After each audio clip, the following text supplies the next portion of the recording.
Howdy. So excited we have another absolutely fantastic panel. And I think you're really going to appreciate it. I just want to boast that one of the presentations will be given by my research assistants, the coders of the Women's Stats Project. Whoop! And another of the presentations is going to be given by actually an alumna of our program, Lida Amrullah. And so I'm really excited about that. Our students are the best, absolutely the best. But all I'm going to do is introduce the moderator of the panel, Kirsten Pekua, and then she's going to take it from there. So let me go ahead and do that. It was really delightful to meet. Where is she? Oh, there she is. Okay, all right. All right, fine. Kirsten is the Women, Peace, and Security Learning Specialist, supporting operations and planning for NORAD and NORTHCOM. In this role, she is responsible for developing and delivering education across Canada, Mexico, the Bahamas, and the United States. Additionally, she leads innovation integration, exploring new methods to enhance WPS processes and deliver relevant current education. Previously, Ms. Pekua spent 12 years in the U.S. Air Force and U.S. Space Force. I have never met anyone from the Space Force before. Woo, good for you. As a space operations officer, where she held numerous leadership roles at various levels. She completed her final assignment at Peterson Space Force Base, Colorado. All right, I'm sorry. Those brownies must have gotten to me, I think. Dual-hatted as the provost and dean of the College of Space Warfare at the National Security Space Institute, delivering space education to over 7,000 students from 59 nations. That is super cool. She was also a gender focal point for U.S. Space Training and Readiness Command, certified to advocate for and integrate the WPS strategy into training and education for Space Force Guardians. That is super cool. Let's give her a big hand, shall we?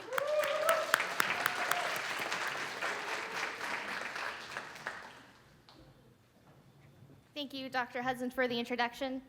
So I'm really lucky. One of my cousins attends Texas A&M, and they're sitting in the corner back there listening to this panel. I'm really excited to have them here. I kind of want to open it up with the joke that they told me when he was, 3, 4 years old, just to loosen it up a little bit. So what is black and then white, and then black and then white, and then black and then white? It's a penguin rolling down a hill. I love you. So, with that, good afternoon. My name is Kirsten Pekua, and as you heard, I came from the Space Force. I am super excited to be here with the NORAD NORTHCOM team because it's a much smaller area of responsibility that's completely on Earth. So I'm excited to welcome you to panel 2, Win, Peace, and Security in Strategic Conflict and Competition. So this session will dive into the role of WPS in addressing complex global challenges, from understanding vulnerabilities in regions like Russia and China, to evaluating the impact of WPS efforts in Afghanistan and exploring women's roles in strengthening political partnerships. I'll briefly introduce each of our speakers and then invite them to expand on their careers and expertise before they present their topics. So, our speakers, Maria Pelayo, Emma Viquez, and Claire Campbell from Texas A&M's Bush School.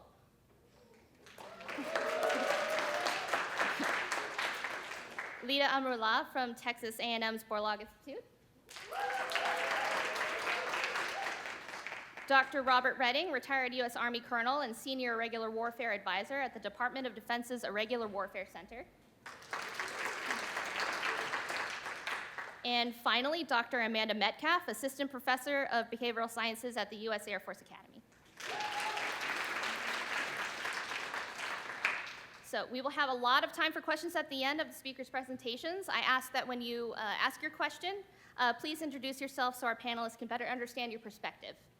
All right, with that.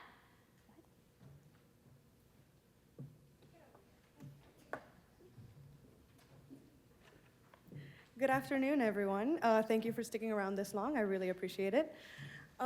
We are the coders of the Women's Stats team, and while we pull up our presentation, so today we would like to give you a brief introduction into the database that we work on, how we use it for research, and then go into a brief demonstration on how we would go about conducting a vulnerability analysis for two of our greatest competitors in the international relations field, China and Russia specifically. In the wake of continuing Russian aggression and growing Chinese influence across the globe, we feel that this is an important analysis that can provide an interesting perspective and some insight into factors and ideas that might be overlooked by some traditional frameworks. So the first thing we're going to do is introduce ourselves. Here's my team. Yeah. Hi, my name is Emma Vikas. I'm a second-year Masters of International Affairs student and second-year coder. Howdy, my name is Claire Campbell, and I'm a first-year Master of International Affairs student and a first-year coder. And my name is Maria Pelayo. I am a second-year Masters of International Affairs student and a second-year coder for the Women's Stats Project. So what is the Women's Stats Project about? We are dedicated to assessing the relationship between the situation and security of women and the dynamics between security, stability, and the behavior of the state through the continual expansion of our Women's Stats database, which has a vast array of information regarding the condition of women around the world, as well as the pursuit of our research agenda. We do this in two main ways specified up there. First, we are continuously updating and growing the variable-specific points of this database, which really makes up the backbone of all of the information that we have. At this point, we have over 316,000 data points, if that doesn't mislead me. And so that's one of the part of the analysis that we're going to go through, and I'm going to show you how to look at those. And then we also have the more research-intensive part of the project, which we work on creating global scales on different specific women's issues. We recently created a prostitution scale. We have variable-specific and multivariate scales that we're going to go through. So yeah, that's a little bit about us. Yeah, no, the one before you good.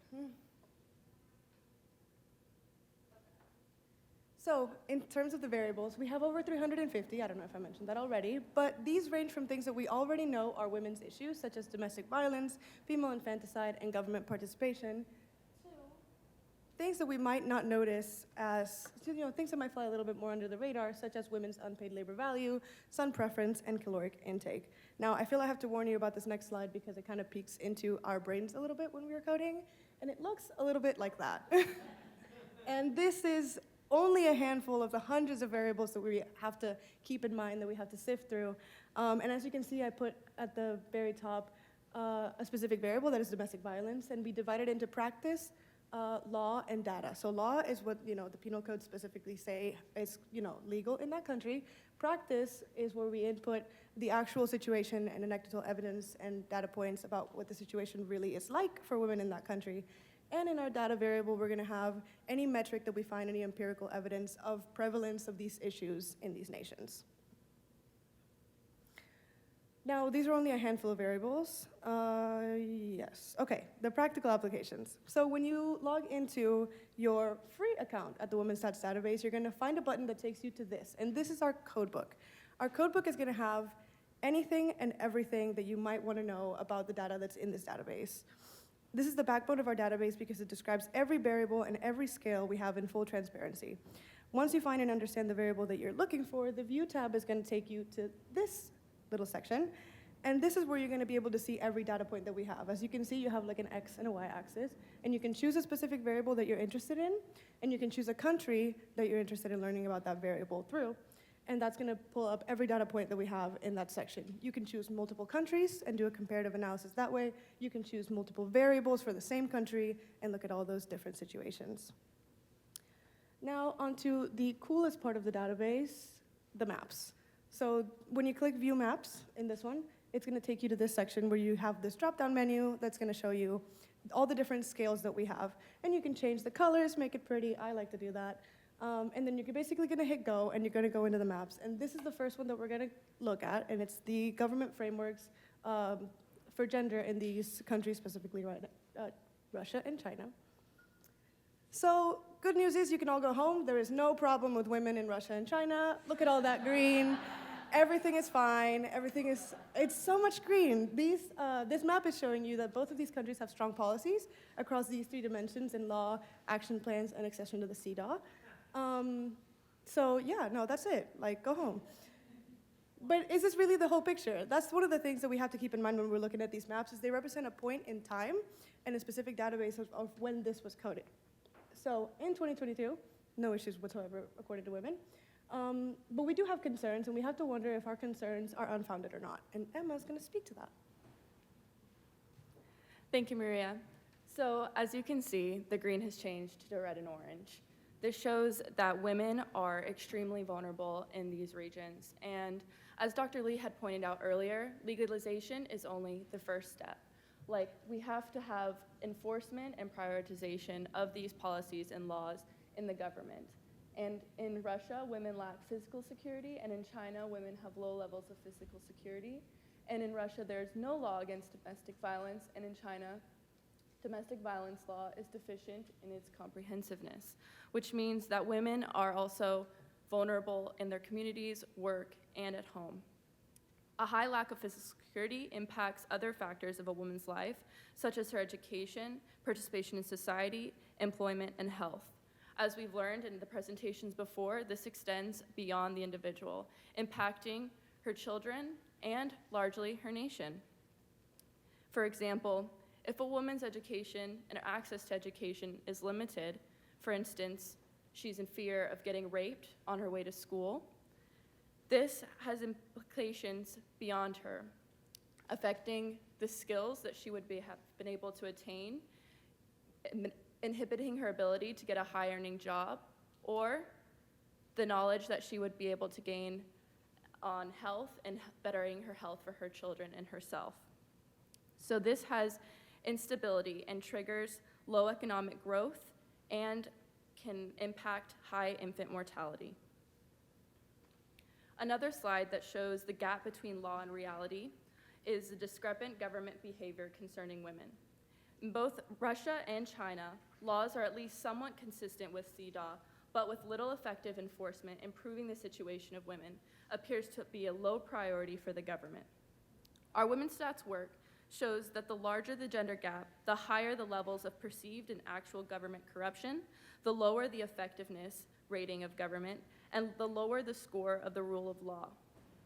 This has vulnerabilities that we can see from our research and is not captured by traditional research.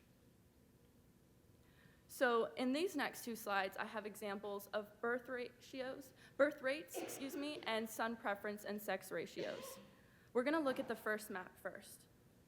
So these colors show that the number of births per 1,000 population is 15 or fewer, which means that both of these countries have sub-replacement birth rates, which means less women are having children, which means each new generation is becoming less populous. In the second map, we're looking at son preference and sex ratios. In this map, we want to look at it more critically because Russia is seen as having a normal childhood birth ratio and China having an extremely abnormal sex ratio. However, as Maria had mentioned earlier, these maps only show a specific point of time. So right now, this map is not reflecting the actual reverse sex ratio that we see in Russia currently, with a huge male deficit and with the fast male population declining due to war and alcoholism. We're seeing these implications now due to loss of soldiering, manpower, and decrease in economic vitality, and potentially a future loss of projecting power. In China, we're seeing the implications of a high male ratio and large military by maybe a future war of attrition. Sex-selective abortion and female infanticide and bride price are all connected issues to these two variables, which will cause further instability in these nations.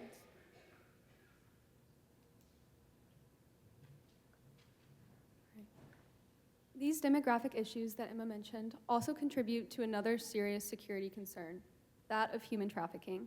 With a shortage of women and girls in China due to the one-child policy, a huge market has opened up for the trafficking of women in the country. And in Russia, the decade-long conflict with Ukraine has only exacerbated the problem.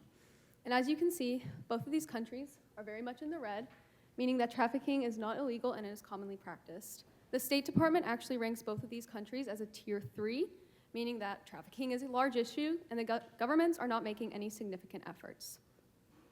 Human trafficking is quite obviously a gross human rights violation, but it also serves to destabilize these regions. Internally, human trafficking is incredibly lucrative for extremist groups and allows them to build capital, as it is one of the most lucrative black markets in the world. Meanwhile, trafficking can undermine development initiatives and international peace efforts, overall worsening conflict. So all of this means that human trafficking is a clear security risk, both internally in Russia and China, and internationally when it comes to how the US deals with these nations.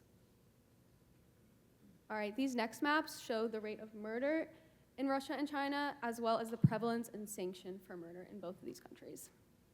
As you can see in the maps, Russia does not do well on either of these fronts. It has a very high murder rate, and the sanction and prevalence are, for the most part, high. And then for China, the sanction and prevalence are concerning, but they do have a low murder rate. I would also like to point out for the murder rate that this is a snapshot in time, and because it covers ages 15 through 44, it does not take into account sex-selective abortion or female infanticide. But why are these an issue of national security? Well, violence towards women is indicative of a violent society and a violent culture. In the case of Russia, I think this link can be seen quite clearly. They rank dismally in the murder of women, and then look at the levels of violence and aggression that they have been projecting internationally, particularly with Ukraine in recent years. Now that my colleagues have done such a good job of establishing this link between the situation of women and the situation of national security, I really wanted to ask, what are the chances that these governments are going to address these issues, which they might not consider it, but do affect their national security? So if government participation is a good indicator, and we think that it is, it doesn't seem likely. Emma also showed a different map that looked just as orange as this one that stipulated that the governments were not making a very good effort or a very sincere effort in terms of enforcement of their laws. And we can also see this reflected in that minimal participation in government by women means that these governments are less likely to prioritize women's issues, which, as we have established, have national security consequences. For example, in 2022, Xi Jinping's Politburo officially became all male. This clearly shows that his government agenda really has no room for women in it. We must also recognize that the lack of women in decision-making groups also means that these are homogenous in gender.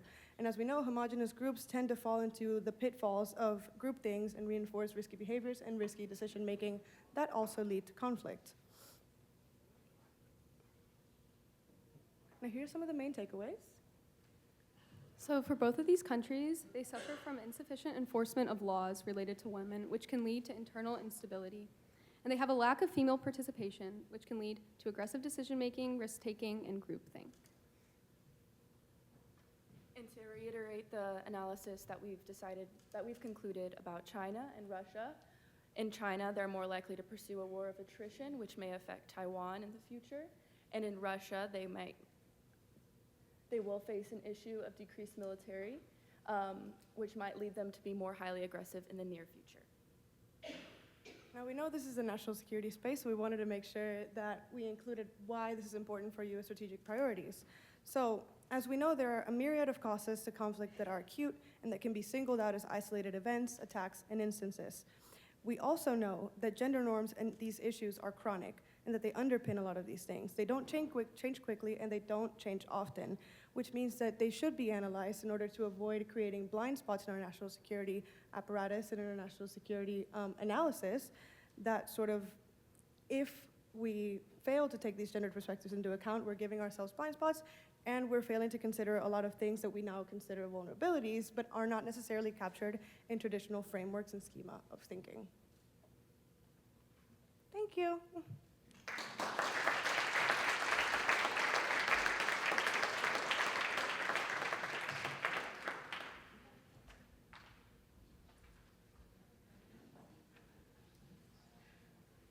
Great job, thank you. Ms. Lita?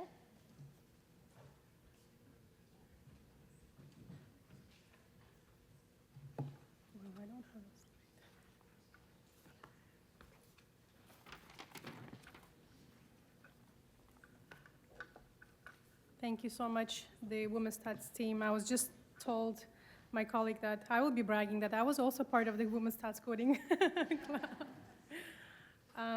Good afternoon. So I don't have slides. You will have to bear and listen for a few minutes. I will try to make it as brief as I can. I just want to give you a heads up. My statements will not be covering everything, and I know that there's a lot of issues and there's a lot of ways how to address them, but it will be my personal insights and my personal approach to this issue.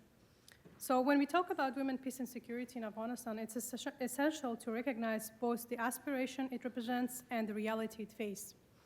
The WPS agenda is founded on the belief that women's participation is not only a moral imperative, but also a strategic necessity for peace and security. As we reflect on the impact of WPS agenda in Afghanistan, I was asked to confront a difficult yet necessary question. Did it make any difference at all?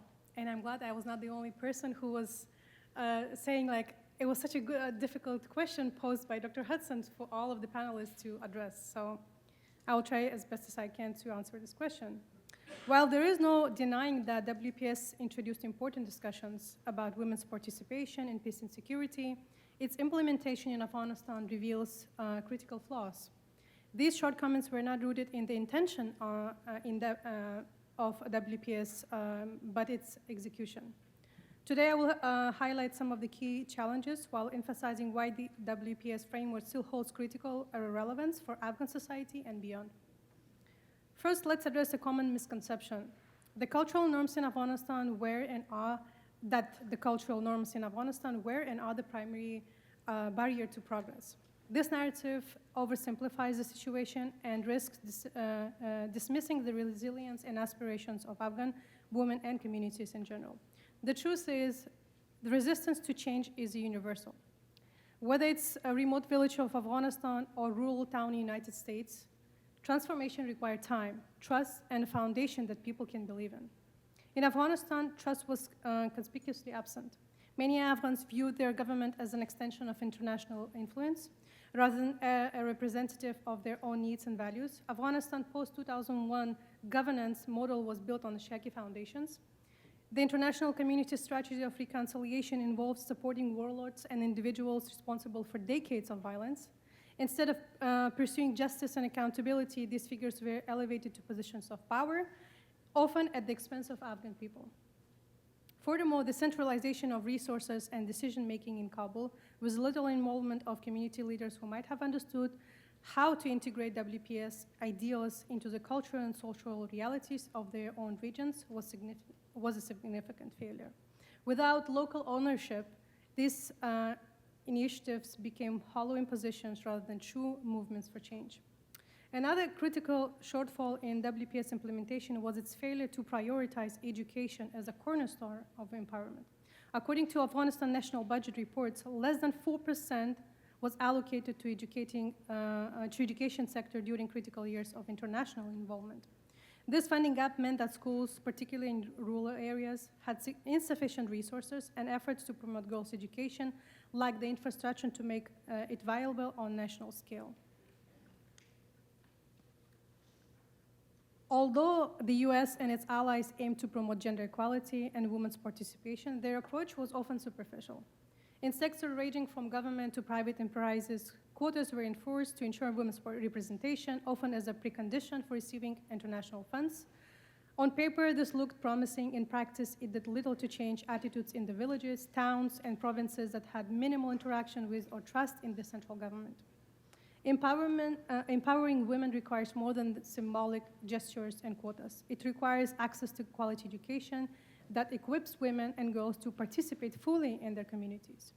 Moreover, most of the Afghanistan's population was struggling for daily survival. And the government, alongside the international community, did little to alleviate these struggles.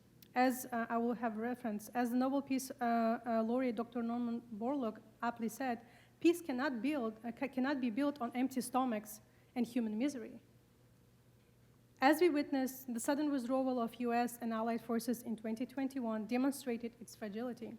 The entire WPS framework, built over decades, crumbled almost overnight. Furthermore, one of the prominent diplomatic failures was that the international community presented itself as a champion of women's rights, yet its actions often betrayed its rhetoric. Women's representation in decision-making was emphasized as vital for lasting peace, yet delegations from the US, NATO member states, and other stakeholders negotiating Afghanistan's future were predominantly male. In fact, women made up less than 10% of all peace negotiators in Afghanistan-related talks, despite the international community's insistence that women's voices were essential to sustainable peace. This glaring inconsistency did not go unnoticed. Even today, more than 4 years after the US and international community's withdrawal, little has been done beyond condemning the Taliban's actions. The US has failed to prosecute Taliban crimes against Afghan women, advocate for accountability through international justice systems, or introduce strong UN resolutions to support of women's rights, in support of women's rights. This inaction reflects a lack of political will and faith in very WPS framework its championed is espoused. In summary, WPS in Afghanistan advanced women's visibility but lacked the depth needed to make lasting difference. It's not the message of WPS that failed, it's the method. Its failure to invest in foundational sectors like education, its inconsistency in representation, its neglect of justice, and its inability to address basic human needs rendered it ineffective for most Afghans. Despite these challenges, I know it's depressing, the vision of WPS remains critical and important. As Earl Nightingale said, success is the progressive realization of a worthy ideal. But success requires not just good intentions, but careful implementation grounded in realities of the societies it seeks to transform. Moreover, WPS should not be a priority only when the US or international community has a presence in the country. It should be consistent cornerstone of US foreign policy. For WPS to succeed, it must honor the voices and the needs of Afghan women or women in general, not as a policy mandate, but as a fundamental commitment to their dignity, freedom, and future. WPS must not just be a slogan, but a reality, one that bridges the gap between intention and impact, vision and practice, promise and trust. Thank you.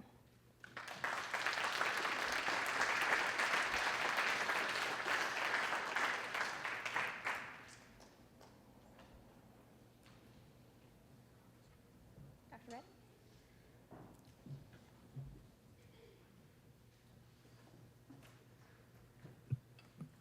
So as a product of this fine institution, I earnestly say howdy. Howdy.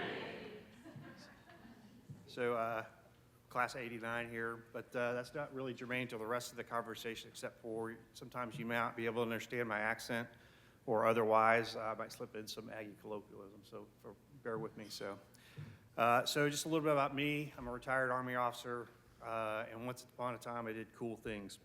And so during those cool things, it informed my current work, which is to work in the regular warfare space, which I'll get to in a minute. But I just want to upfront tell you that the work I'm doing is not about the inclusion aspect of it. It's not about the parts of Defense Objective 1 or 2. It's really about Part 3 and an extension of that, if you know the WPS priorities for the Department of Defense, which is how we do operations. So if you can suspend the rest of that for a minute, I'll talk to you about the rest of it, and how I'm working to help develop systems and processes so that the U.S. and its partners and allies can be more successful and operationally successful in what it's doing around the world. So next slide.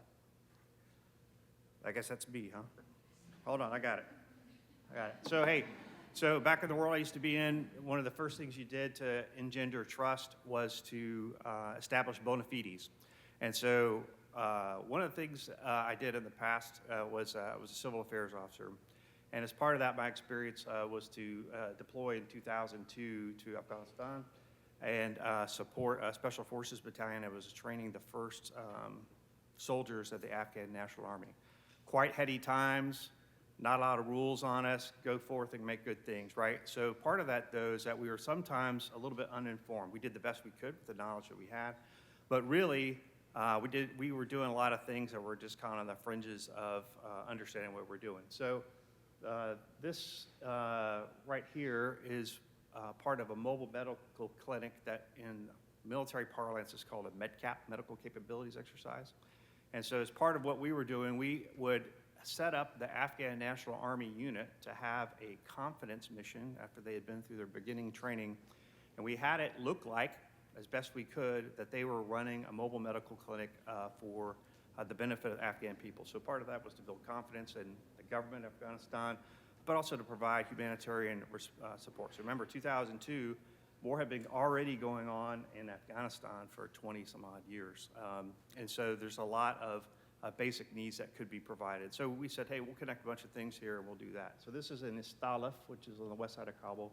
And this is 6 months later in the east of Kabul at a village called Tanji Kalay. And I always show you this because this experience informed a lot of what I'm doing now and about how I perceive gender and by extension all things that go along with that as being critically important to how we design our operations, execute those, and then the final part of all of this is how we assess them.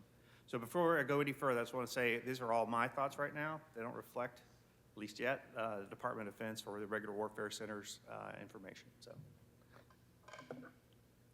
So I just want to point out right here that this clinic was that second one we had, and we had some better procedures in place, and you can kind of see the construct of what we would do, which is this is the intake tent for what ended up treating about 1,000 people and about 100 livestock of some kind, and ingesting. And so we had the construct here of where we had specially selected interpreters. Many of them were medical professionals.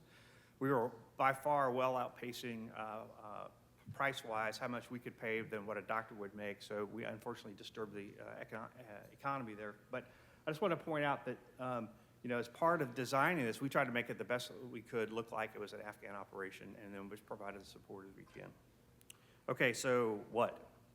So this is in December 2002, and it's a similar operation that we were doing, running a medical clinic in Kapisa province north of Kabul. So on the left, we have one of these specially selected interpreters who's a medical student, and he's talking to a woman who's presented herself to us, and she has a dental problem. This man right here is an American dentist. There's my guy right there, Aziz, talking to her, and he's trying to convince her that in order for her teeth to be examined, she was going to have to show her face to the dentist. Well, at the time, it was kind of funny because we didn't understand what was going on. But the reality of it was, of course, the social construct did not allow her to be comfortable in showing herself to guys, right? So, thus, she shows up. So somebody figured out, hey, we probably ought to sort ourselves out here. And so we found one of the military police folks who have been assigned to us for security for this mission. And just with that little bit of comfort of having another woman in the room, she said, okay, within the calculus of my social life construct, it's okay for me to show my face to the dentist so he can look at my teeth, right? Some fundamentals there.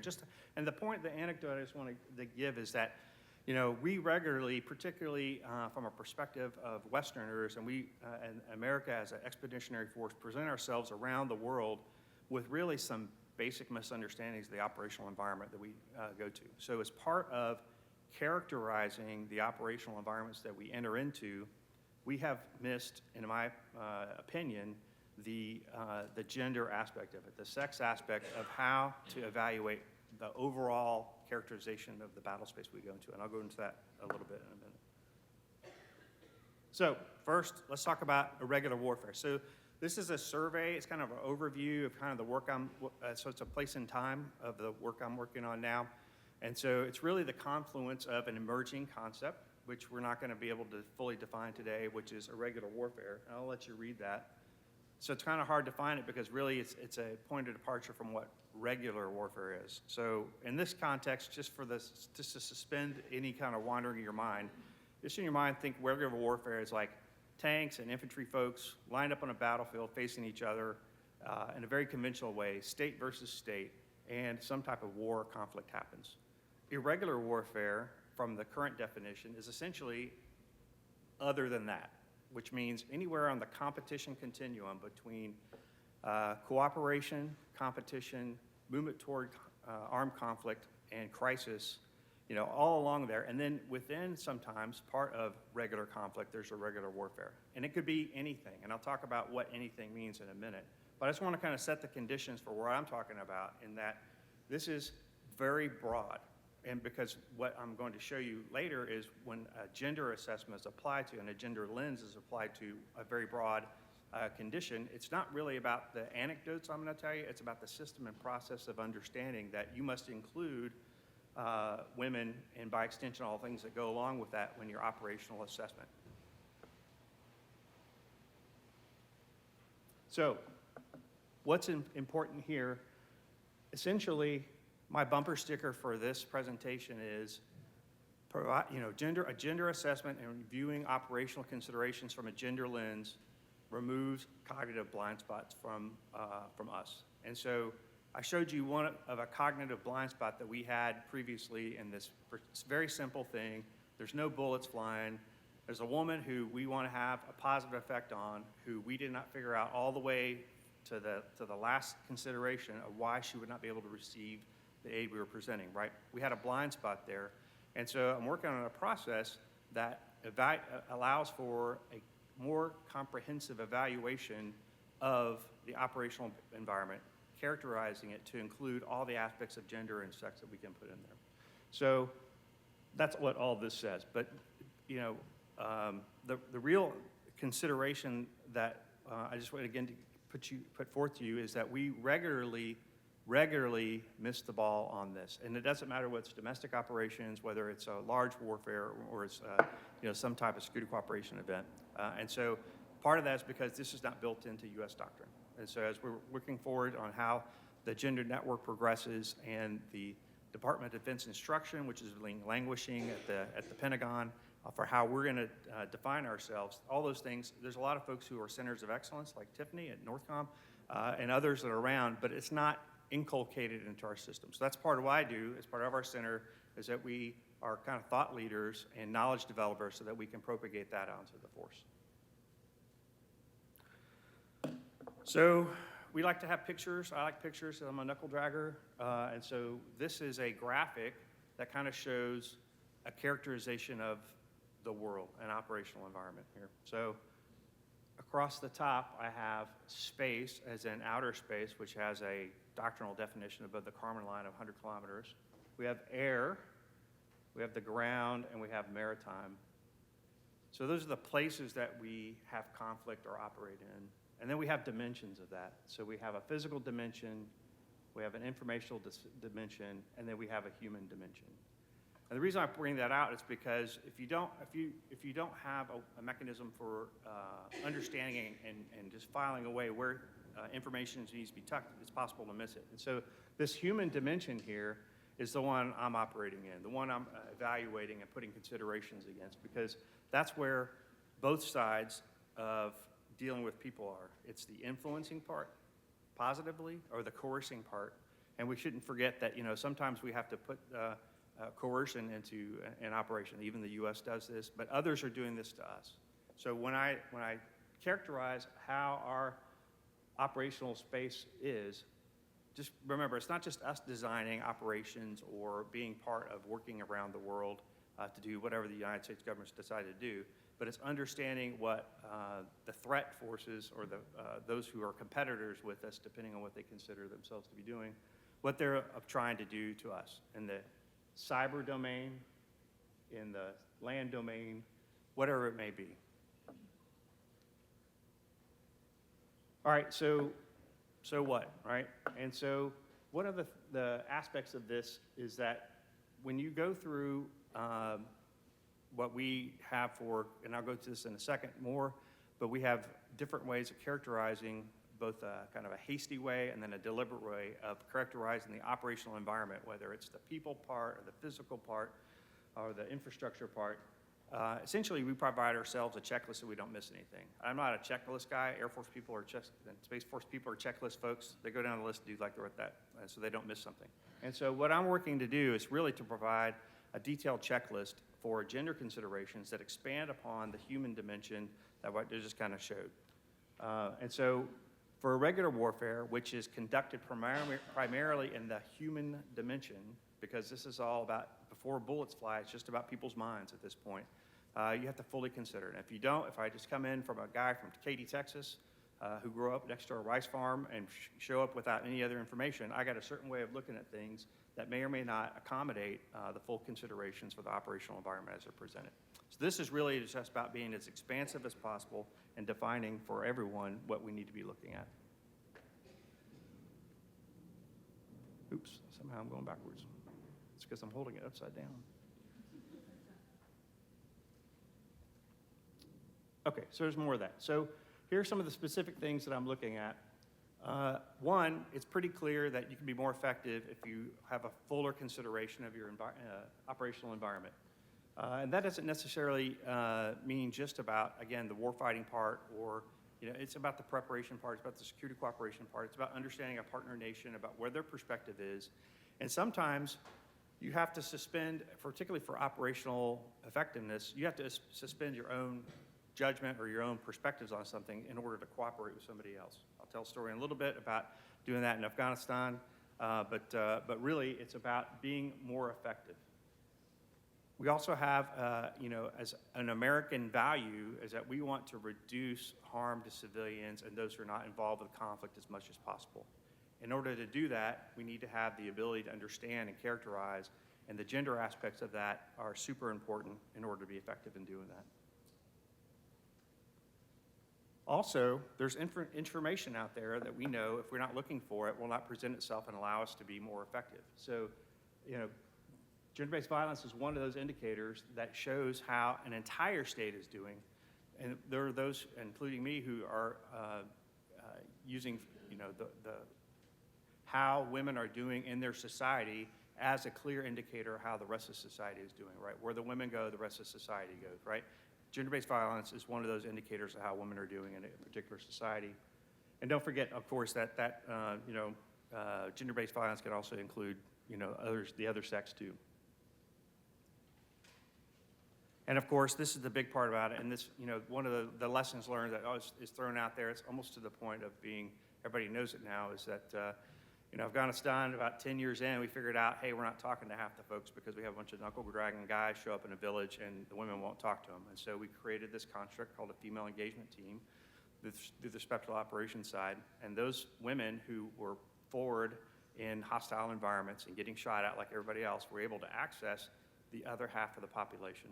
And so by having that, you're, again, better able to characterize your operational environment by having a fuller picture of what's going on, not just what the men are saying. So, been a lot of talk about gender assessment here. So this is how the DoD, U.S. Department of Defense, by extension, the rest of the government is looking at characterizing the domains of gender. I'm not going to go through all of these. You can look at these on your own, but just know that this is kind of the beginnings of that checklist I was talking about, of having a deliberate way of providing an assessment for the operational environment of how gender is impacting particular aspects of what's going on in that society. Okay, so what? Well, there's what I throw against it, right? So from a regular war perspective, I've got some examples here about where different blind spots were created or leveraged by an adversary of ours because we weren't paying attention to it. So in the 1960s, U.S. was involved with a conflict in Vietnam. Viet Cong, as part of actually a communist ideology, which was more into equality of women. Women were not only allowed to be fighters, but they were encouraged to be fighters. And so U.S. folks who would show up on the battlefield and see a woman would not necessarily see that they were potentially participants in the conflict. They thought maybe they were just part of the human terrain there. Not necessarily the case. Got other examples here. Eritrea. Probably one of my favorite ones, so I'm kind of a studier of European World War II and spent a lot of time in the Balkans, and so very familiar with how the partisans used women fighters for their advantage across the parts of Yugoslavia and fighting the Germans. So within these domains, we have different aspects that kind of start giving me an indicator where I'm going with the kind of evaluative criteria I'm looking for to connect the dots between what's going on in the operational environment and in these domains. And here's one example of what we use for this characterization. So this is the more deliberate one. We call it PMEZ PT. I'll let you read that there.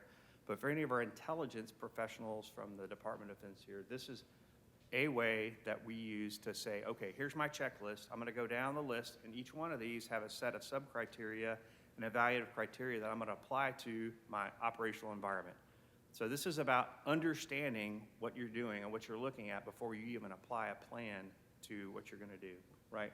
So A-scope's typically hasty, PMEZ PT, but I'll tell you, within each of these, you don't see, this is U.S. doctrine as it sits right now. There's nothing about sex or gender here, right?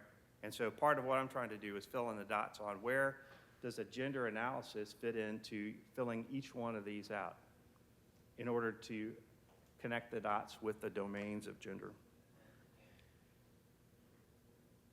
And here is one set of examples, too much to read, but essentially for what I'm considering the friendly forces analysis, so looking at ourselves or our partner nation, whatever, engaging with a partner, the types of activities, and then color-coded based on what the domain is, what are the types of activities or characteristics of women in the operational environment are specifically to be addressed and understood in order to be more effective.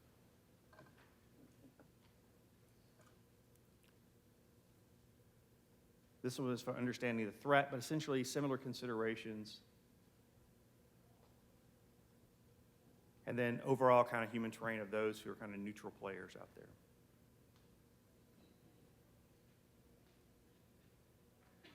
And so, at the end of a gender analysis, this is one aspect based on the cultural norms of belief of different things that fall out when you apply an analysis against it, right?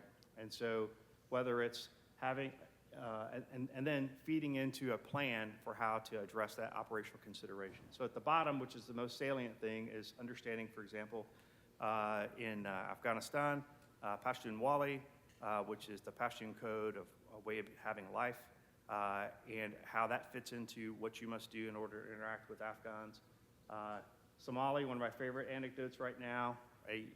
Anybody here from Somalia? Before I lie. Okay, so I'm not. So I was just in Nairobi a couple months ago working with the Africa Command, J2, as they had an event where they brought intelligence professionals who were women in order to have a kind of a conclave and have a similar discussion like this. And one of the ones that came up, I'm not an Africa expert, but was talking about how the relationship of women in the clan structure and socially in Somalia, and how when a woman is married, she may go to another clan, but she doesn't get the new stink of the new clan on her. She remains neutral as far as clan structure. So she's able to be mobile socially in going back and forth between clans. So, okay, so what? Well, that means in business that she can conduct commerce across clans that may be having a squabble or having conflict between each others.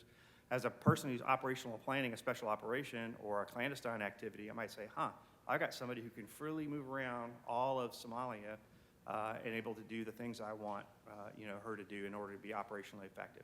So there's all kinds of these types of characteristics of the operational environment that I, as an American Westerner, don't necessarily fully understand, but by going through a checklist and doing an assessment, I can have these types of opportunities or, conversely, threats to us kind of fall out and be understood and dealt with. So final parting picture, because I like pictures. So this was the formation of, one of those clinics. And as we're looking south toward Kabul, this is a group of folks that have been gathered by the PSYOP folks in order to come and participate in this clinic. And so, again, the characteristic of the way we do this business is as much as possible make it look like an Afghan operation. So the American doctor is leaning over there, and his interpreter, who's actually presenting that he is doing the diagnosis and providing medical care to this set of folks who have their information / propaganda there. But they're receiving care as part of an operation that, again, we were not fully informed, but sometimes had to make considerations based on what was presenting to us. Thank you.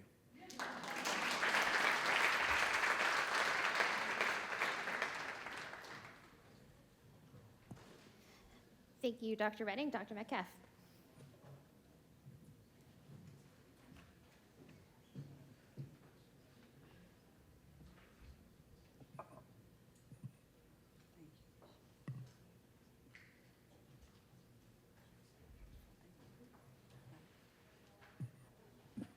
All right, so I'm going to talk about women's political empowerment as a tool for advancing trusted alliances.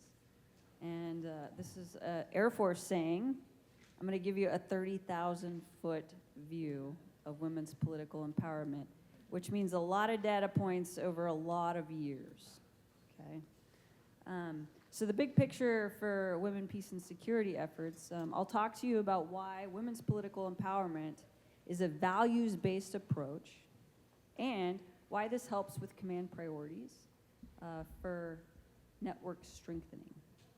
So in a few short minutes, I'll discuss a USAFA study and provide a scholarly basis for why women's political empowerment brings signal for credibility and trust in alliance building. So this is a really short illustration of a study, and I'd be happy to share the model and the white paper with anybody interested. So you're just going to get a little snippet of the study, I guess is what I'm saying early on. But to begin with, I want to thank you all for your energy and being here. I think that us coming together for this symposium is actually a signal of trust in several organizations, civilian and defense. So thanks for your time and being here. I also do want to say that thanks Claire, Emma, and Maria for that introduction to women's stats, because this study is something that sort of evolved from a similar database. And Dr. Sacco and myself envisioned this study after a visit from Dr. Hudson to the United States Air Force Academy, and this idea of the first political order really inspired this study. So after decades of relative calm, the world once again is entering a time of volatility and geoeconomic fragmentation. But it is safe to say that times of calm have depended on global powers being willing to abide by agreements, adhere to norms, and uphold an international order. Essentially, a willingness to cooperate. Alliances have always been at the core of international calm. But today, there is a credibility gap. And when I say credibility gap, I would define that as an uncertainty about how states will use their power, okay? So I'm going to pause with the study and tell you a little story about Iceland. So my scholarship, I get the opportunity of doing a lot of case studies in post-conflict areas, post-crisis areas. And you might ask yourself, Iceland? Post-crisis? Well, I know, right? They actually underwent bankruptcy in 2008, the whole country, bankrupt, and they traced it back to corruption in the bank system. They have a long history of sort of feminist policies, but 2008 caused them to stop and pause. And they decided to bring a retired woman. I can't pronounce her last name, but I call her Victor. Okay, they brought her in. They said, please come out of retirement, be our prime minister. Help us figure out how not to ever do this again, okay? So she did a fantastic job. They're doing quite well. They have a very strong economy and one of the gold standards of gender equality in the world. Can I do that whoop thing? Whoop to Iceland? Yeah. First country in the world to actually have a majority of their parliament sat by women. Very recent. So I was there in Reykjavik in 2018, and I got to interview one of the members of parliament. Her name was Johanna. And she said to me, and I'm not going to give you details about the context of the meeting, but there was a meeting of committees for the UN, and she said, you know, we brought our Icelandic committee, and we were supposed to sit across the table from a very developed Western country, I will not say who they were. But they had 0 women at the table, and this committee refused to sit and talk to them. Yeah, they said, maybe next time. Yeah. So they refused to talk to him. And the reason that I bring this story to this conversation about women's political empowerment is this is a signal that we really can't trust this conversation. We really can't trust that this meeting will have productive outcomes if there's no women at the table. And they were very steadfast in that. And I asked her if that country showed up with women next time, and she says, actually, I don't think so. So unfortunately, they missed out on some negotiations. So when we think about credibility can be signaled by many things. Especially when we're doing these analysis, right? And these large databases help us consider these variables. So economic power is something that we look at. We consider political appeal. We consider a country's military power. And we also look pretty closely at their democratic norms and their ability to follow through with what they say that they are going to do. So norms really matter. Norms really matter when we're thinking about trusted alliances. Another thing that matters now is our ability to use these norms to out-partner our adversaries. You saw the maps, right? You saw the norms that some of our adversaries are adhering to. So that signals, I would argue it signals maybe that they will show up and use their powers in ways that we would not.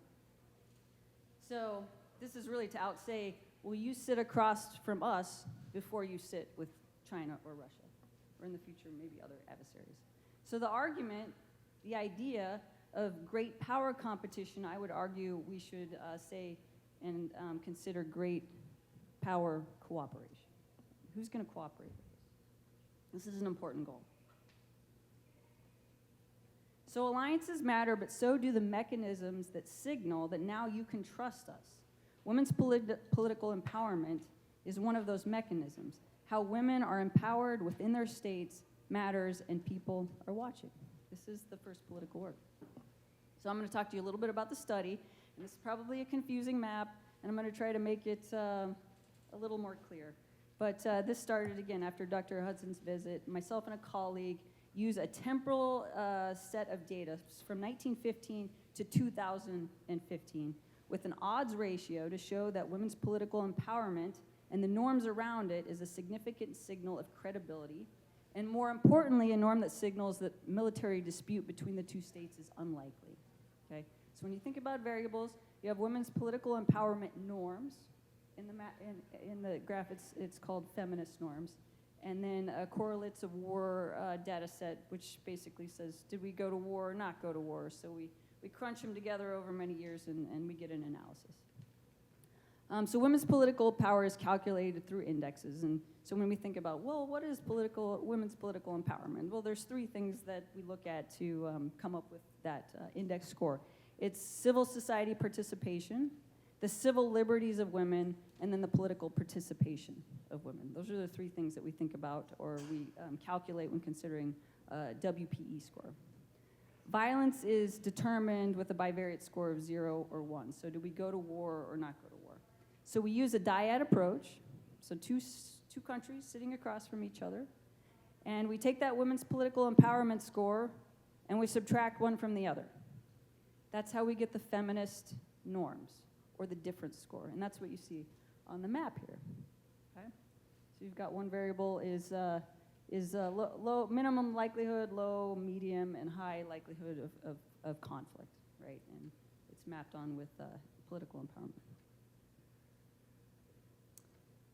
So there's other, you can't see it on the map or on the graph, but there's other variables that we threw into this model. We look at regime type. We look at economic interdependence of a country. We look at alliance. We look at military power, GDP, and a composite index of national capability. So all of those were thrown into the model, all right? And then, of course, the one of interest is the shared feminist norms. The strongest support out of all those variables was feminist norms. It was the strongest predictor of likelihood of conflict, or the lessening likelihood of conflict. So all that to be said, these norms actually matter when we're thinking about, are we going to line up and trust another state partner? So what does this mean for trusted alliances? If women's political empowerment signals shared norms around war, perhaps it too shows that if we care about our women, then we can be trusted to use our power to uphold order rather than to fragment it. But it's ultimately a trusted argument between states that we can trust one another. Those norms matter, and when they are shared, trust follows. This matters with current partners, but also, and I'll say it again, our ability to out-partner our adversaries. Since we are at a women's political empowerment advantage, we as a nation have an advantage, a tool, so to speak, in forging trusted alliances. So, in a few short minutes, I've mentioned that the world is experiencing a credibility gap, a crisis, and that shared norms around women's political empowerment does signal trust and power use, and more empirically, the lessened likelihood of war. Feminist norms do signal credibility. So why shouldn't the U.S. use this to forge trusted alliances, but also to outpartner our adversaries? Thank you.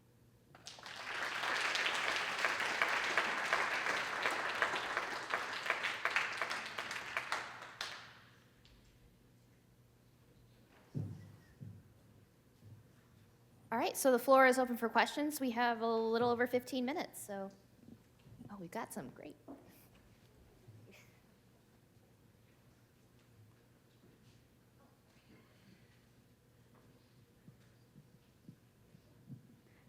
Hi, good afternoon. Captain Andrea Trudeau, Air Advisor Mission Commander, Logistics Readiness Officer, and Gender Focal Point for the Department of Defense.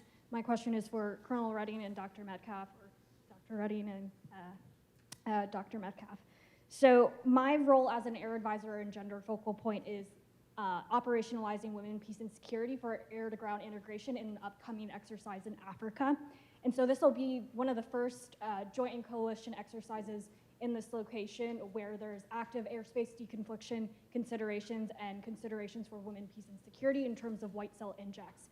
And so with that being said, for the participants and partners and allies in this exercise, what would be your key takeaway, or what thing would you want our participants to strongly consider and take to heart during this training and execution of this exercise? As a civil affairs officer, sir.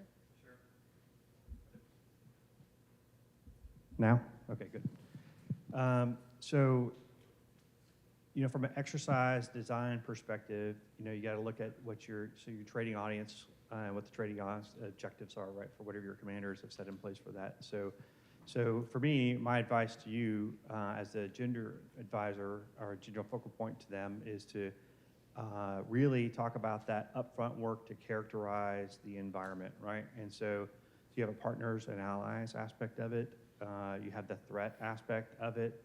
And to me, if I was to be a part of that, I'd be looking for measles, some kind of inject that would allow you to demonstrate and make a point to the command team and the staff that say, hey, look, if you caught this indicator in the field that came via a gender pathway, great, you win, you're going to get rewarded for it. And if you didn't, then there's going to be some kind of negative consequence for that. And sometimes, particularly in the beginnings of integrating some kind of aspect to, exercise, it's not going to be subtle. You need to have some kind of big thing fall on the floor and say, hey, did you know that you missed fill in the blank, right? And so, but the outcome really, you have to have the outcome shaped before you start doing that. So to me, it's about advice to commanders and saying, hey, we can be better at this if we have, this gender lens applied to whatever the problem is there. Does that make sense? Yeah, sure. Thank you. Yeah. And then my second question is for my colleague, Lieutenant Colonel Natalie Winkles, who couldn't be here. Dr. Metcalf, I was one of your former cadets over half a decade ago in a more stressful environment, so thank you, ma'am. It's great to see you in a less stressful environment. And also for you, Colonel Redding, how do we effectively advocate for defense WPS initiatives in a climate that is actively engaging in gender disinformation domestically?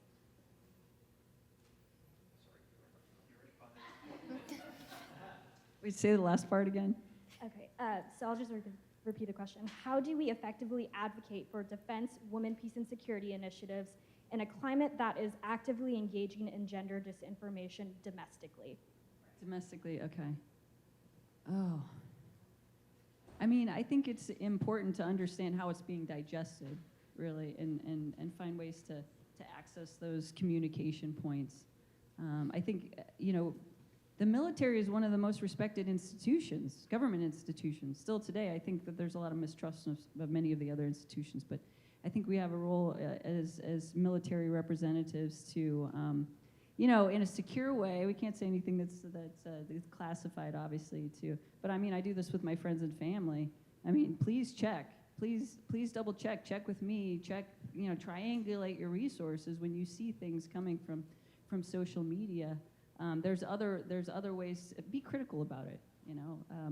And I know we teach this to our students, but the general public doesn't always get those reminders to triangulate where this is coming from. What does it mean for you? And check the emotions that are coming. They're getting the job done. You're infuriated. I mean, they got what they wanted. So back up and see if there's a counter argument to what you're reading. Thank you, sir.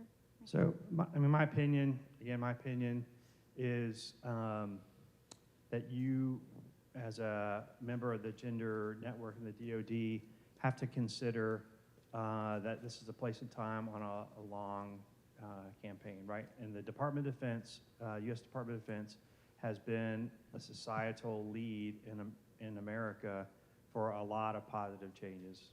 Race, for example, gender integration, as where we're at in that place and time. So I would just, to me, I would say, okay, what can I control? I'll just channel my inner Epictetus.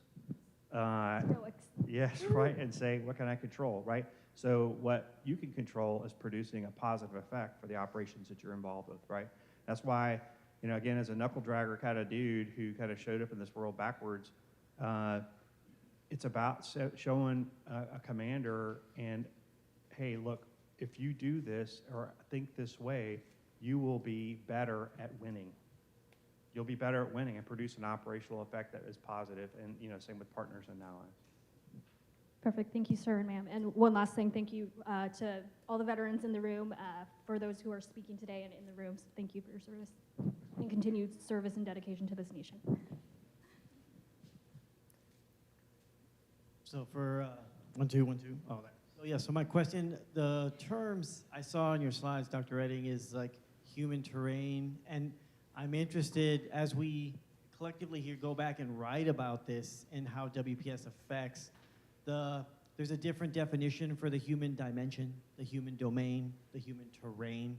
How important is it to use the right lexicon when talking about this in terms of how it affects? What is probably the most digestible you have seen in your environment working irregular warfare? Well, I don't know that I have a best practice yet. I mean, part of my own personal pet peeves is terminology. So, for example, the last 2 days, but today for sure, been a whole lot of, hey, go do WPS, right? So to me, that's somewhat of an artificial aggregation of a whole set of things, right? And so what that allows you to do, if you don't use precise terminology, is for some type of negative advocate to find a piece that they don't like, and because you've wadded us all together, then you can say, I don't like any of it, right? And so to me, part of it is about having a precise term for the aspects that you're doing. So that's why I'm very clear about, hey, I'm talking about operationalizing, really operationalizing, and then the effects that come out of it. So whenever you can, doctoral terminology is helpful. So some of these, though, are ill-defined. So I'm working in an ill-defined space. Some things, like the human terrain, used to mean something and then got turned off, right? And so there's all kinds of legacy terminology out there. So I would go back to Joint Publication 1 and get the definitions out. And then if you don't have one that's clear, define as clear as you can whatever your setting is to say, for this, don't read into this term except for I'm saying this, this, and this. And just try to be as precise as you can. That's my advice. Any other questions out there? Awesome. So I just had a question about what we can do to stop the cycle of abuse, trauma, and violence, and kind of what we can do to keep young men, specifically in countries that are under extreme groups like the Taliban, from going back into generational, rejoining the Taliban, rejoining those extremist groups. So how can we also build up those communities and raise up women, but also encourage the next generation of young men to do better and not be part. I guess my opinion is that like a lot of oppression breeds extremism, and so I was wondering kind of what the plan for that was.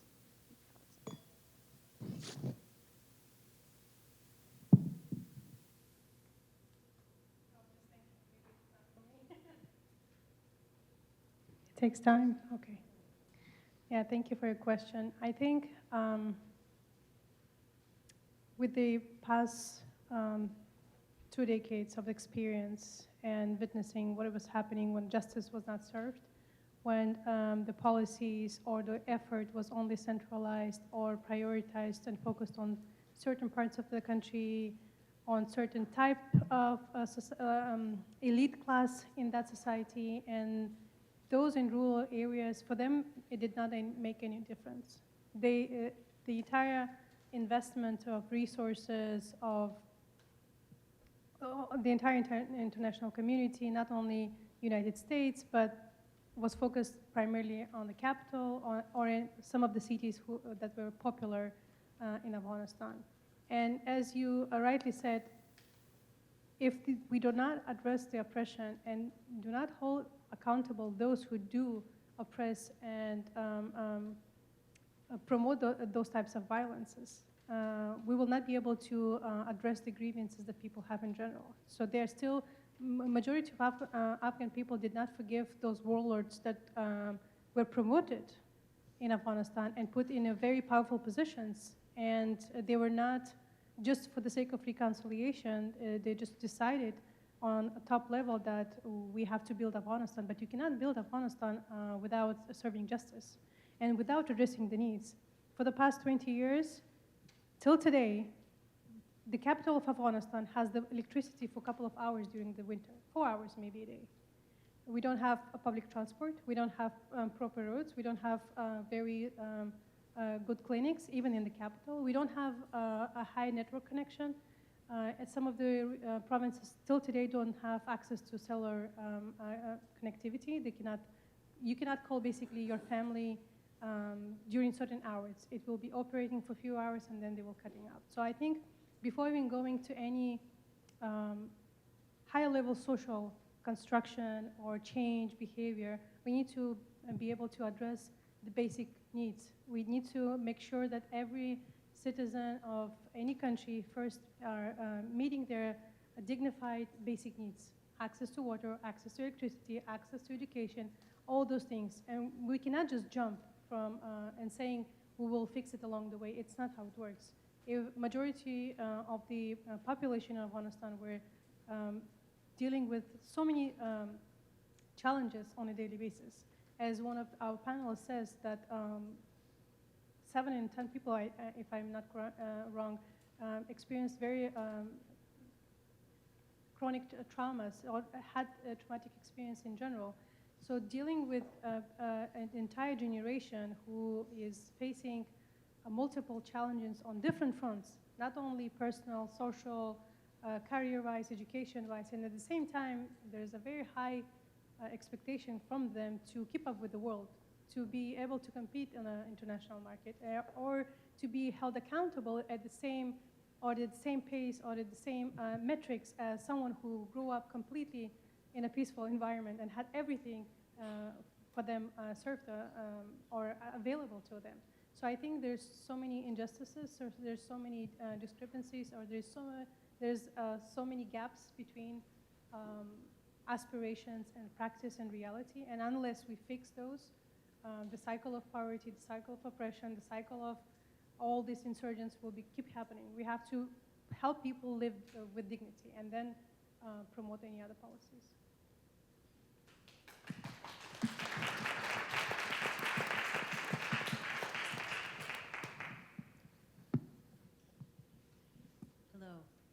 And thank you. I have a question, and I'm not sure who to direct it to, but the person who's best able to answer it. It's been 7 years since the WPS Act of 2017 was signed into law by President Trump. And one of the areas in which the 4 agencies responsible for implementing it have found the most challenge is helping women get to the peace table, to be peace negotiators. We've done a lot of other things in 7 years. We've gained ground in many different places over 7 years. But there is concern that now 7 years on, when we're looking for reauthorization, we haven't done that because it's really hard. And the answer is always, well, it's really hard, and so we're doing all these other things. As we look forward to the next era of WPS after this sunsets and we get another act, if we were to really focus on that, which really started in 2000, getting women to the peace table, what could we do better? If Afghanistan is the example, I know that there are extenuating circumstances in every country. How do we do it going forward? What advice would you give to the president right now to make this happen in the next 4 years?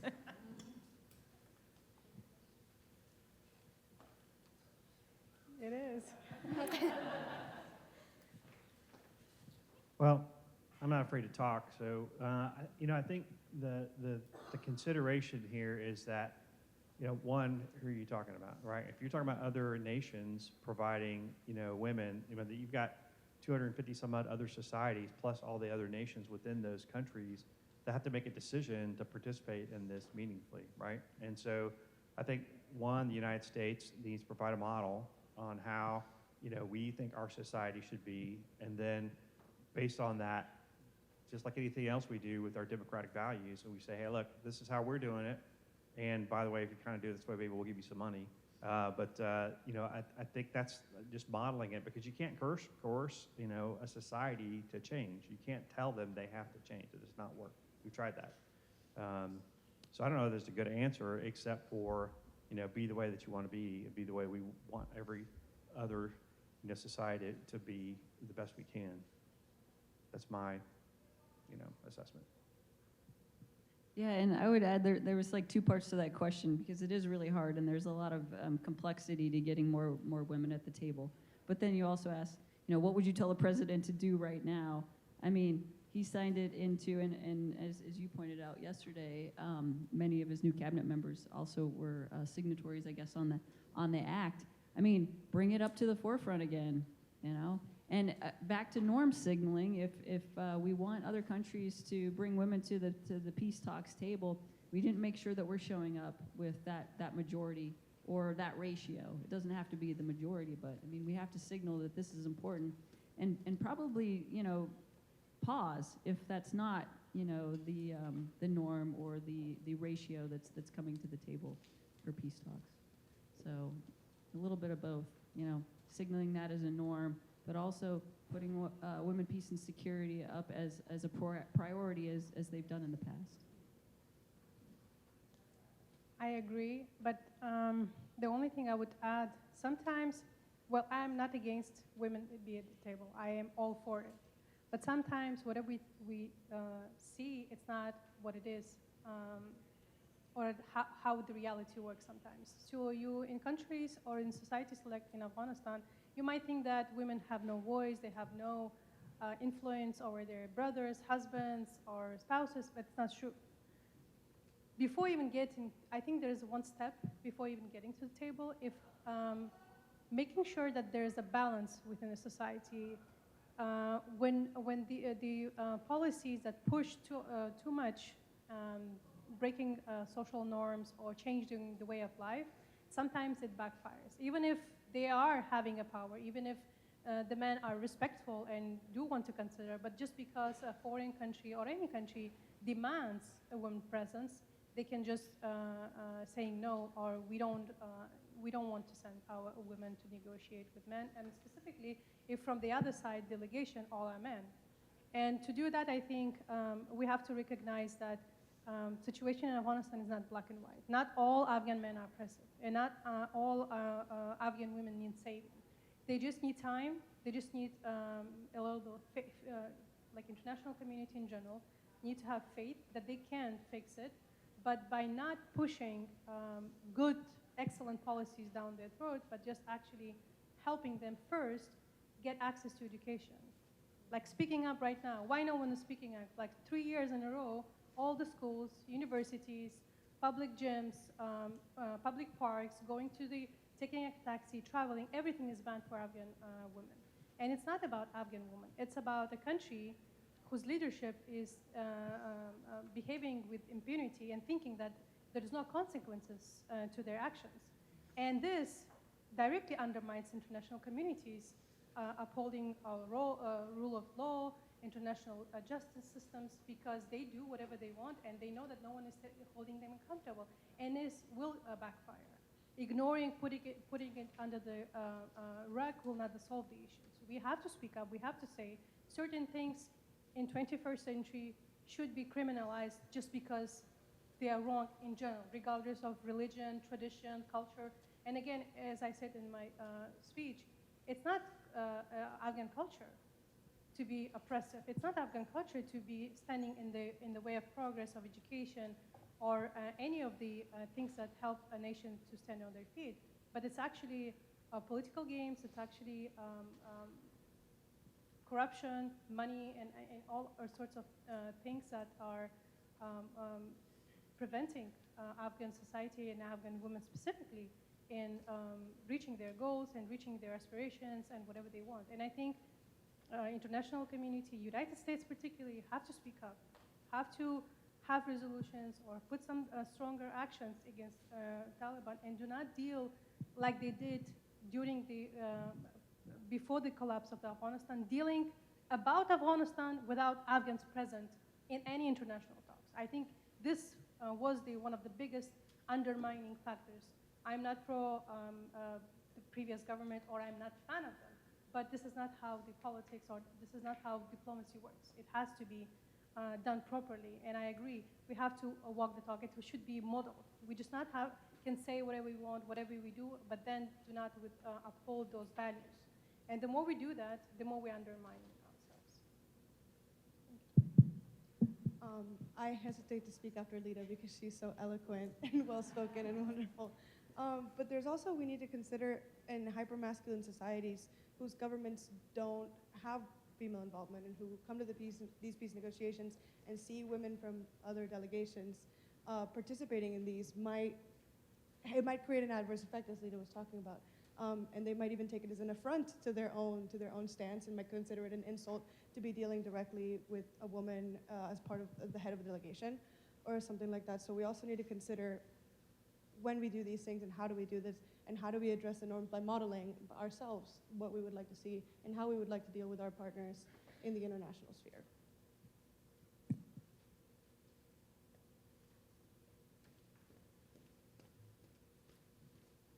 We have 10 more minutes for questions.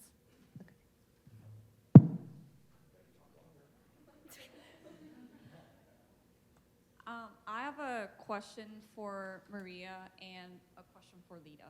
So for Maria, actually the team of coders, the case China and Russia are two of those that are most repressive in terms of their data transparency, and they wouldn't share. They would never share an information regarding how physical rights of women are and violence against women are in their country. And as the first map you shot, their reports would say it's green, right? We're doing an awesome job.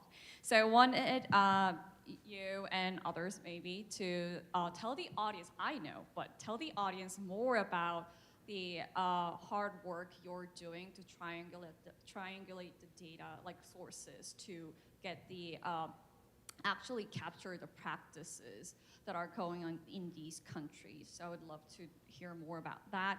For Lita, I recently read an article in New York Times that said the Taliban regime is, despite its repression against women's rights, are having diplomatic gains, that they were actually winning in diplomatic gains. And the article that I read was basically concerned that these diplomatic gains the Taliban's having is not doing anything good in terms of pressuring them to do the other way, right? And of course, those who have created this diplomatic relations with the Taliban is, of course, like China, UAE, and other countries. But still, it's I saw a news that said the UN basically agreed to not discuss a women's rights issue in order to have the Taliban send the delegates to the table, the UN conference. So wondering what, as champions of women, peace, security, like the US and like European countries, what can we do in terms of pressuring the peer states who are willing to talk to the Taliban despite the curtailing on women's rights? So Amber Alerts are going off? My phone's like hidden, it's gonna be ringing. You might be looking at my phone. Just if you can reach in there and turn it off, that's totally cool. Just don't worry about it. Yeah, big. So in terms of the data, yes, we absolutely run into issues with government transparency and being unable to find official sources or officially credible sources from nations like China, like North Korea. We were talking the other day, North Korea has a report that says that there is no gender inequality in North Korea, that it's a paradise for women, and that it's wonderful, and that we shouldn't worry about it. But as we know, those things are not necessarily to be trusted, so what we do to triangulate our information is we look at official government reports, but then we also look at NGOs that are working in those countries and their reports, what they're saying, what experts they have on the ground, and if we can speak to them. We also take into account journalistic reports, and we, with an abundance of the evidence and all of those things, those are the things that we take into consideration. For example, when we're doing a scale, I was having a particularly hard time finding information on when I was doing the prostitution scaling in Panama. And so then I had to go and do Spanish language sources, and then I had to do NGO sources and different sorts of inputs in there so that I could find what was the most comprehensive scaling for that country. Was that all? Just to add on to everything Maria said perfectly, I don't know if this is on. Okay. It is a living and breathing database, and we have over 1/3 of a million data variables. And as you saw on our maps, it says like scaled 2019. Like, it is an intensive process, and Maria and another coder from BYU, Emma, will finish another intensive prosecution scale, as she just said, and it's taken them like multiple years, right? Or a year. So we're half, a year into prostitution scale. Yeah. And So a lot of hard work. those scales, we don't have technological magic that makes them update as information comes out. So we actually have to go and do those manually, on a rolling basis when scale starts to age out. I think we were showing the physical security of women was scaled in 2019 and needs to be rescaled in the coming few months, a year or two that it's going to take to do that. Thank you, Dr. Lee, for such an important and very important question. I will say diplomatic relations that Taliban are gaining, it is highly concerning. And I was thinking, just that you asked the question, and you're rightly so, how can United States pressure other countries not to deal with them, or unless they will change some of their rulings and reverse their harsh edicts on the women's rights. And it reminded me of some of the classes that I was taking in the Bush School, so shout out to our school. I think one of the things that I find prevalent in international politics is dehumanization rhetoric. So we should not dehumanize any country or any people to the extent that we will not be willing to sit at the table and negotiate with them at the first place. And we cannot cut ties with any country, be it China, be it Russia, be it any country. We have to maintain diplomatic relations so that sometimes when we do have such crises, we are able to sit at the table and talk and find a solution in a dignified manner. Though we disagree, though we have different ways of living or political structures or whatever we want, and each country can continue living the way they want, but respecting human rights in other aspects. And also, I think in this area is the fault of media. Media should, and we discuss a lot about security aspects and peace and all of these things, but we never talk about accountability aspect.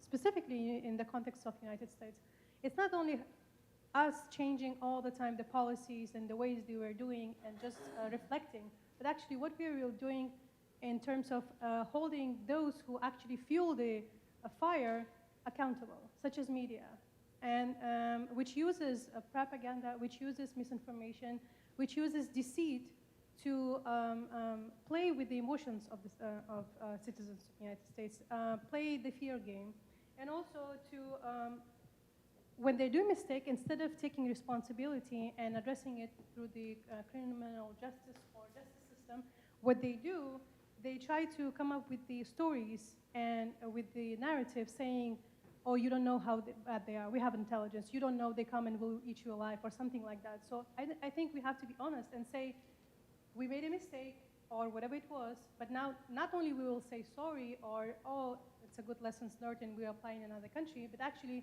let's introduce those who did a huge damage, whether it's internally or internationally, and hold them accountable so that we do not repeat, and not just saying, just talking about it without enforcing the law and practicing what we are preaching. And I think by modeling, and I agree with the Colonel, we have to be able to have this freedom of speech, of telling the truth, not only to saying what is right and wrong and have tons of debates about those narratives, but actually someone has to be implementing the law and saying that your misinformation or propaganda has consequences. And only then we will be able to sit with Russia, sit with China, sit with Taliban. So dealings with Taliban behind the table is okay, but taking them around the table and addressing them and putting some legit questions to them through the Islamic conventions or the scholars or the other countries. Afghanistan is not the only Islamic country, and whatever they're doing, it's against all the principles of Islam. So we are not able to hold them accountable because no one wants to talk with them, and the only people who talk with them, we don't talk with them. So I think that is why I think we should abstain from very language that is not in our favor. We have to be very careful, and we have to also understand that people even in China, normal people in Russia, in China, even in Afghanistan or any country, just pick it. Normal people have the same grievances. Normal people have the same problems. We have the same procrastination issues. We want to graduate school and have good life. We want to have good cars or have good houses or just have normal relationships. We are human beings. And I think our problems are not as unique or separate from any person in any other part of the world. Same with the context of Iran. Whatever women in Iran is experiencing, it's close to Afghan women's hearts, and the same in other African countries, and the plight of all women around the world, whether it's in China, in Afghanistan, or even in Palestine, you just name it. But we have to have the courage to stay by the values, loyal to the principles, to the values, not to the people. Because people change, but values should be our backbone in dealing with any country or with any type of regime.